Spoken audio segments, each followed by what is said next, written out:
नमस्कार दोस्तों। तो आज को हम बिहार के बारे में डिटेल से आप लोगों को बताने वाले हैं, सभी जिला के बारे में। और सबसे इम्पोर्टेंट चीज़ हम बताएंगे आपको कि पैसे आने का कब तक आ सकता है, ये क्या उम्मीद है। और आपके लिए सबसे ज़रूरी सलाह ये देंगे, किसी को भी आप 1 रुपया नहीं दें, क्योंकि कोई भी व्यक्ति आपसे पैसा लेके अपने हाथ से तो पैसा देने वाले हैं नहीं। ये पूरा खेल राज्य सरकार और केंद्र सरकार और अधिकारी लोगों का है। तो बिचौलिए को पैसे देके मत फंसिएगा, ये आपको हम सबसे पहले समझा देते हैं। और बाकी हम यहाँ पे 11 जिला के बारे में हम डिटेल से बताने वाले हैं। तो सबसे पहले हम आपको बताएंगे कि आखिर पैसा क्यों लेट हो रहा है मिलने में, तो इसको विस्तार से आप समझिएगा। और जो लोग नए हैं वो चैनल को सब्सक्राइब जरूर से जरूर कर दीजिए। और आप सभी से रिक्वेस्ट है कि आप लोग हाइप बटन जरूर से जरूर दबाएं और सबसे ज़्यादा हाइप देने का कोशिश करें, लाइक भी कर दें और वीडियो को शेयर जरूर करें। तो चलिए शुरू करते हैं। सबसे पहले सुनिए, अगर आपका या आपके किसी जानने वाला का पैसा रुका है तो सरकार के स्तर पर इसकी 3 सबसे बड़ी वजह होती है और ये आपको जानना ही चाहिए। सबसे पहले आपका SNA सिंगल नोडल अकाउंट और PFMS की लिंकिंग, ये सबसे बड़ा कारण है बिहार के लिए। देखिए, पहले राज्य सरकार अपने खजाने से पैसा जारी करती थी, लेकिन अब केंद्र सरकार ने नियम सख्त कर दिया है। अब केंद्र से पैसा तभी जारी होगा जब राज्य का सिंगल नोडल अकाउंट पूरी तरह से केंद्र के पब्लिक फाइनेंशियल मैनेजमेंट सिस्टम से जुड़ा होगा। तो ये चीज़ नया चीज़ है कि आपका SNA जो है वो PFMS से पूरी तरह से जुड़ा होना चाहिए। अगर ये जुड़ा होगा तभी केंद्र सरकार पैसा देती है। बिहार में इस डिजिटल सिस्टम को सेट करने में तकनीकी देरी हुई है। तो बिहार में जो ये डिजिटल सिस्टम है, इसी को सेट करने में क्या हुआ है, तकनीकी देरी हुआ है, जिससे केंद्र से मिलने वाला फंड समय पे ट्रांसफर नहीं हो पाया। और इसके कारण जो केंद्र से पैसा आने वाला था वो सही समय पे आपका ट्रांसफर नहीं हो पाया है, थोड़ा लेट से यहाँ पे हुआ है। आगे देखिए, लक्ष्य और फंड का असंतुलन। तो दूसरा कारण ये है, वित्त वर्ष 2024-25 और नए वित्त वर्ष 2025-26 के लिए बिहार को नए आवासों को जो कोटा मिलना था उसमें देरी हुई है।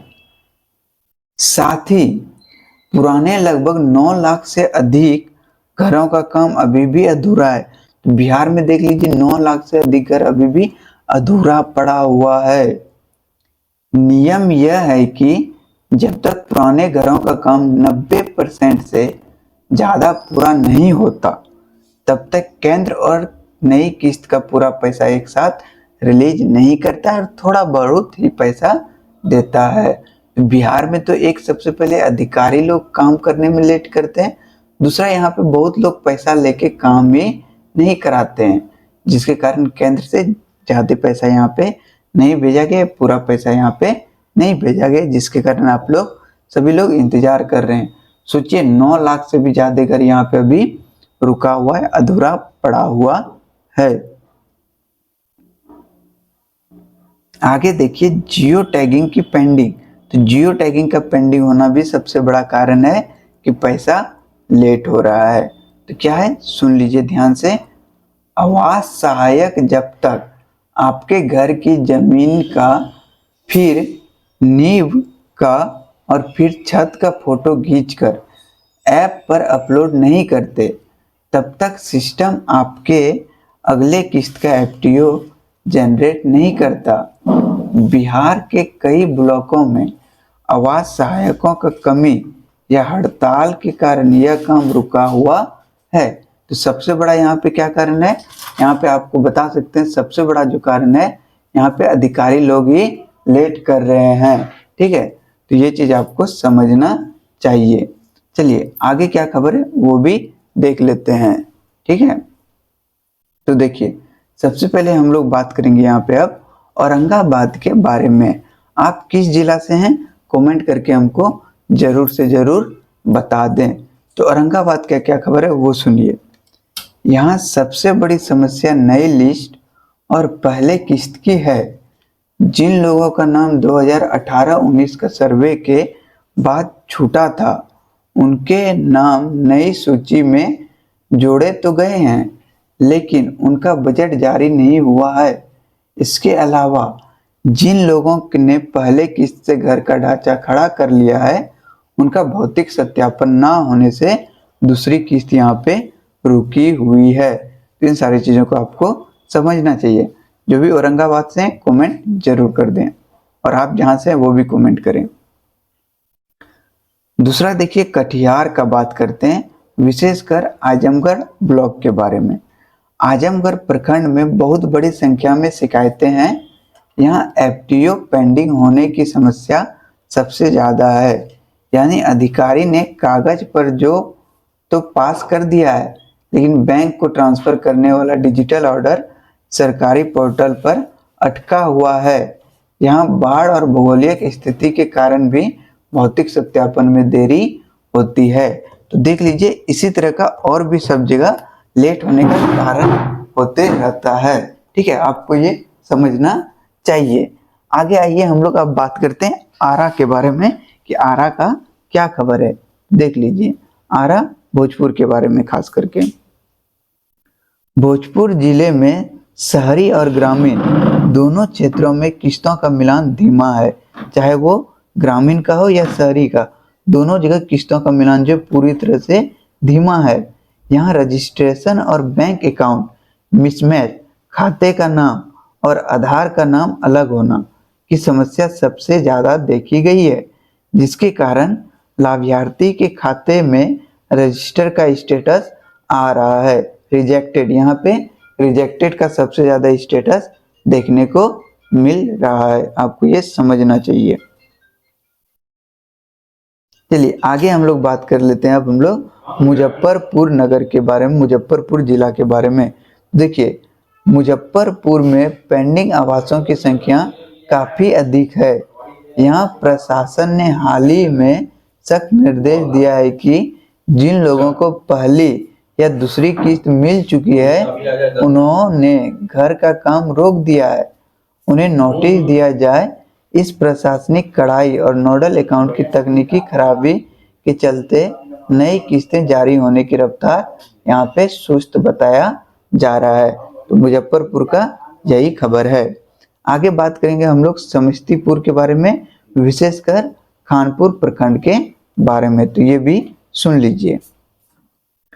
खानपुर ब्लॉक में स्थानीय स्तर पर आवास सहायकों द्वारा जियो टैगिंग की पेंडिंग बहुत ज़्यादा है। तो यहाँ पे सबसे बड़ा आवास सहायक ही लेट कर रहे हैं, जो जियो टैगिंग ही नहीं कर रहे हैं और वो पेंडिंग है। जब तक पिछले काम की फोटो सरकारी सिस्टम पर अप्रूव नहीं होगी, तब तक अगली किस्त का पैसा आना तकनीकी रूप से असंभव है। तो जब तक पहले आपका फोटो सरकारी सिस्टम पे अप्रूव नहीं होगा, तब तक आपको अगला किस्त का पैसा नहीं मिलेगा, मतलब असंभव है। तो आप 2026 क्या 2027 में भी इसका अपेक्षा कर सकते हैं। 2026 में तो भूल ही जाइए। अब हम लोग थोड़ा बात करेंगे दरभंगा जिले के बारे में। तो देखिए यहाँ का क्या खबर है। दरभंगा जिले में वित्त वर्ष के अंत तक नोडल खातों के वेरिफिकेशन का काम चल रहा था। तो यहाँ पे वर्ष के अंत तक, जो पिछले वर्ष से 2025, उसके अंत तक नोडल खातों का वेरिफिकेशन का काम चल रहा था। यहाँ दूसरी और तीसरी किस्त छत ढलाई के लिए के लाभार्थी सबसे ज़्यादा परेशान है। तो यहाँ पे पहला किस्त तो दे दिया है, लेकिन दूसरा और तीसरा किस्त मतलब 2025 में ही जिनको मिला है उनका बात हो रहा है यहाँ पे दरभंगा में। आप ये बात को समझिएगा, ठीक है। तो दरभंगा में 2025 में जिन लोगों को पहला किस्त मिल गया था, वो दूसरा और तीसरा किस्त को लेकर के सबसे ज्यादा परेशान है, क्योंकि अभी देखिए 6 से 7 महीना हो गया, पैसा नहीं मिला है।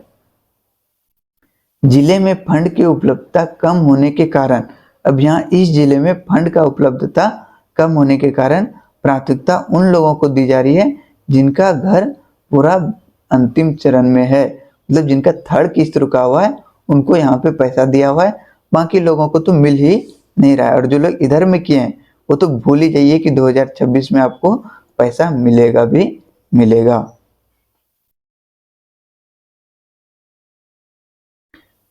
चलिए आगे हम लोग अब बात करते हैं लखीसराय के बारे में। यहाँ हम लोग शहरी और ग्रामीण दोनों के बारे में देखेंगे। तो ग्रामीण, यहाँ भी तकनीकी नोडल खातों के अपग्रेडेशन के कारण भुगतान रुका हुआ है। तो यहाँ पे एसएनए के कारण उसका अपग्रेड जो किया जा रहा था, इसके कारण आप सभी को रुका हुआ है ग्रामीण लोगों का। वही बात करें शहरी लोगों का, तो देखिए शहरी क्षेत्र में पीएम आवास योजना अर्बन 2.0 ठीक है के तहत नए दिशा निर्देश लागू हुए हैं। शहरी आवासों में भूमि विवाद या जमीन के सही कागजात ना होने के कारण कई लाभार्थियों का पैसा नगर परिषद या नगर निकाय स्तर पर अटका हुआ है। यहाँ पे डॉक्यूमेंट भी गलत पाया जा रहा है, जिसके कारण लोगों का पैसा रुका हुआ है। चलिए आगे बात कर लेते हैं हम लोग नवादा के बारे में, विशेषकर रजौली ब्लॉक के बारे में। आप कहां से, कमेंट जरूर करें, और सही खबर पाने के लिए 100% सही खबर देखने के लिए इस चैनल को सब्सक्राइब जरूर से जरूर कर दें। तो देखिए नवादा के बारे में बात करते हैं। रजौली प्रखंड में आवास प्लस डाटा एंट्री की मैपिंग में सुधार चल रहा है। यहाँ कई योग्य परिवारों के नाम सूची में नहीं होना या तकनीकी कारणों से ब्लॉक स्तर से रिजेक्ट होने की शिकायतें हैं। तो सबसे ज़्यादा यहाँ पे रिजेक्ट पाया गया है बिहार जिला में, नवादा और खास करके रजौली ब्लॉक में, जिसे सुधारने की प्रक्रिया चल रही है। तो अब देखिए कब तक सुधारेगा, और सुधार होने के बाद फिर कब तक पैसा मिलेगा। तो आप लोग 2026 तक में तो भूल ही जाइए। जिनका सब चीज़ वेरीफाई हो गया है उन्हीं को सिर्फ 2026 में पैसा मिलेगा, वो भी अगस्त दिसंबर कब मिलेगा इसके बारे में कोई भी ठेर ठिकाना नहीं है अभी तक। चलिए आगे बात कर लेते हैं मधुबनी के बारे में। मधुबनी में सबसे प्रमुख मांग दूसरी किस्त की है। यहाँ पे पहला किस्त तो बहुत पहले मिला था और इधर भी कुछ लोगों को मिला था, लेकिन दूसरा किस्त को लेकर के यहाँ पे सबसे ज़्यादा चिंता और परेशानी देखी जा रही है। यहाँ के लाभार्थी ने पहले किस्त मिलने के बाद अपने स्तर से कर्ज लेकर या पूंजी लेकर दीवार खड़ी कर ली है, क्योंकि लोग तो परेशान है, रहने के लिए घर नहीं है तो लोग परेशान ही रहेंगे। लेकिन सरकार की तरफ से नोडल अकाउंट ट्रांसफर की समस्या के कारण दूसरी किस्त मिलने में महीनों की देरी हो चुकी है। तो आप देख सकते 6 महीना से लोग इंतजार कर रहे हैं, जनवरी से ही। कुछ लोगों को अप्रैल में मिला था, तो उन लोग तो अब दिसंबर में ही सोच लीजिए उन लोगों को मिलेगा। अभी तो कोई इसका अता पता है ही नहीं। अब चलिए हम लोग थोड़ा सा बात कर लेंगे भागलपुर और कैमूर के बारे में। इन दोनों जिलों में, ठीक है, इन दोनों जिलों में बजट आवंटन की कमी है। यहाँ पे बजट ही नहीं दिया गया है, बहुत कमी है। राज्य सरकार जैसे ही केंद्र से मिलने वाली राशि को जिले में बांटती है, तो इन जिलों का कोटा कम होने के कारण सीमित लाभार्थी को ही पैसा मिल पाता है। यहाँ पुरानी किस्तों के क्लियर होने के बाद ही नया भुगतान शुरू हो पाएगा। यहाँ पे ये बात साफ साफ बताया गया है, आपको समझना चाहिए। जब तक पुराना किस्त क्लियर नहीं होगा, नया यहाँ पे पैसा मिलेगा नहीं, और नया पैसा मिलेगा नहीं तो नया भुगतान भी शुरू नहीं होगा। अब चलिए सभी के लिए बात कर लेते हैं कि पैसा कब तक आने की उम्मीद है। ये सभी के लिए है, तो आप किस जिला से हैं कमेंट करके हमको जरूर बताएं। और जो लोग नए हैं वो लोग चैनल को सब्सक्राइब कर लीजिए, और साथ ही हाइप बटन दबाने में कोई भी कंजूसी ना करें। तो हाइप बटन दबाइए, कमेंट कीजिए और शेयर कीजिए, ताकि सभी लोगों को 100% सही खबर मिल सके। चलिए तो पैसा कब तक आने की उम्मीद है वो देख लीजिए। वर्तमान में बिहार सरकार का ग्रामीण विकास विभाग केंद्र सरकार के साथ मिलकर इन सभी तकनीकी खामियों को दूर करने में लगा है। आधिकारिक सूत्रों के अनुसार जैसे ही बजट का अगला हिस्सा राज्य के मुख्य नोडल खाते में क्रेडिट होगा, सभी जिलों में किस्तों की सीधी डीबीटी के माध्यम से भेजी जानी शुरू हो जाएगी। इसमें कुछ हफ्तों का समय लग सकता है। तो देखिए, अब बजट का अगला आपका नोडल खाते में जब क्रेडिट होगा, और कब क्रेडिट होगा, जब तक ये सारा तकनीकी खामियां खत्म होगा। तकनीकी खामियां कब खत्म होगा, तो 2026 में भी खत्म होगा कि नहीं ये बोलना मुश्किल है। तो देख लीजिए, जुलाई में खत्म होगा तो आपको अगस्त में मिल जाएगा, अगस्त में खत्म होगा तो आपको सितंबर अक्टूबर में मिलेगा।